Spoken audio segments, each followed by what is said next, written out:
বিরতিহীনভাবে চলছে রাশিয়া ইউক্রেনের পাল্টাপাল্টি হামলা। স্থানীয় সময় মঙ্গলবার ইউক্রেনের নিপ্রোপেট্রোভস্ক অঞ্চলে রুশ হামলায় বেশ কয়েকজন হতাহত হয়েছেন। ক্রিভিরিহ শহরে একটি অবকাঠামো লক্ষ্য করে বোমা হামলায় ব্যাপক ক্ষয়ক্ষতি হয়েছে। স্থানীয় প্রশাসন জানায় জরুরি চিকিৎসা সহায়তা দেওয়া হচ্ছে আহতদের। ইউক্রেনের বিমান বাহিনীর দাবি, রাশিয়া রাতভর 123টি ড্রোন নিক্ষেপ করলে 95টি ভূপাতিত করা হয়। একই সময়ে কিয়েভেও দিনের বেলায় বিরল ড্রোন হামলার বিস্ফোরণের শব্দ শোনা যায়। এতে কয়েকজন আহত হয়েছেন। জবাবে রাশিয়ার দক্ষিণাঞ্চলীয় তুয়াপসে নামের একটি বড় তেল শোধনাগারে ইউক্রেনীয় ড্রোন হামলার পর আগুন ধরে যায়। স্থানীয় প্রশাসন জরুরি অবস্থা ঘোষণা করে। আগুনের কারণে আশপাশে থাকা বাসিন্দাদের নিরাপদ স্থানে সরিয়ে নেওয়া হয়। ইউক্রেনের দাবি, এই স্থাপনা রুশ সামরিক বাহিনীর জ্বালানি সরবরাহে ব্যবহৃত হয়, তাই এটিকে লক্ষ্যবস্তু করা হয়েছে।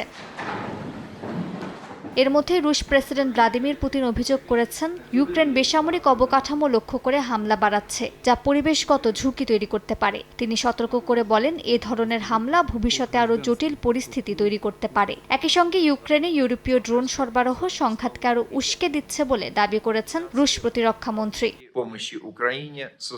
মালিহা সুহরওয়ার্দী, সময় সংবাদ।